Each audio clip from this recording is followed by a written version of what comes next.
Nikki, I know that this next topic here is also near and dear to your heart, so we're going to add you in here as we bring in Melissa and we bring in Chris from the Northwest Parkinson's Foundation. Good morning. How are you? Good. How are you doing? Great. Thanks for having us. Yeah.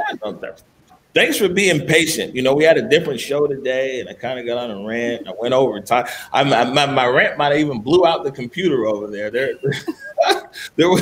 working on a workaround. But man, let me jump right into it. And we'll start with you first, Melissa. Tell us, man, what's the Northwest Parkinson's Foundation all about? Yeah, so at Northwest Parkinson's Foundation, our goal is really to partner with every single person who is impacted by Parkinson's disease in the Northwest. So whether you're in Washington, Alaska, Idaho, or Montana, whether you have Parkinson's or it's your spouse or your mom or dad or brother, if you're impacted by Parkinson's, we want to help you navigate this. Okay. Got an echo back over there. Nikki was saying that there's an event this Friday, and Chris, maybe you can tell us about the event, and I think that probably Nikki can even put the link in the comments.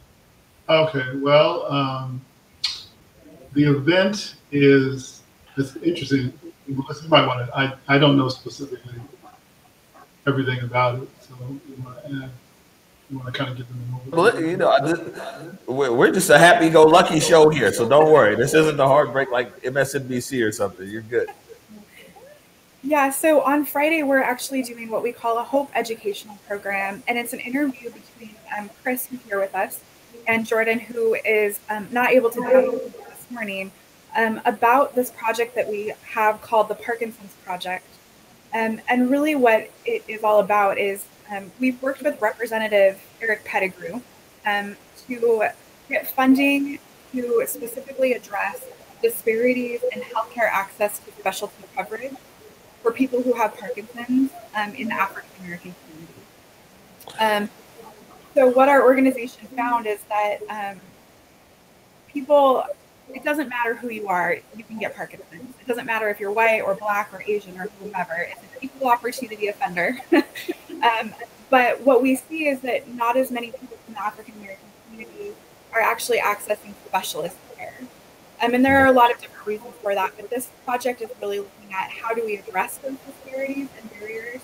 And so Chris is our Parkinson's advocate, and he can talk a little bit more about his involvement with the project. Okay. Yeah, I was diagnosed with Parkinson's about a year and a half ago, and my profession is I teach fitness and dance. And what was interesting to me is that what I do in terms of movement actually helps alleviate the Parkinson's symptoms. And I didn't really know that. The only thing I knew about Parkinson's was celebrities that have had Parkinson's or have it, like Muhammad Ali and Michael J. Fox. So I really thought that, and especially looking at Muhammad Ali, I thought my future was kind of going to be short in terms of what I can and can't do. But realizing that what I do actually helps, it really made me think about wanting to be a part of something that I can share that kind of feeling and also be involved in Parkinson's community. But what was interesting, teaching and getting more involved in the Parkinson's community, I didn't really see very many people of color. And so this particular project was kind of intriguing to me to be able to be a part of something where you're actually finding out ways that you can help spread the word in terms of this disease and what you can do about it.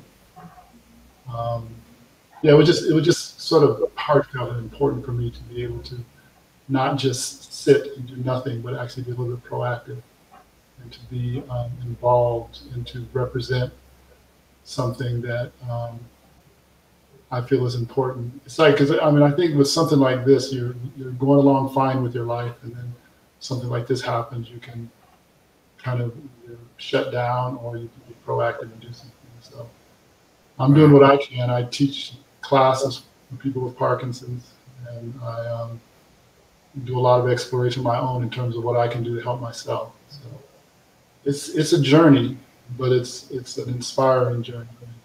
keeps me going. Like even doing this show, I thought was important because one thing I just want to say, because I was listening to your interview, Amari, and just talking, and I just think that there's something about you have to see people that look like you and represent you in any way, shape, or form.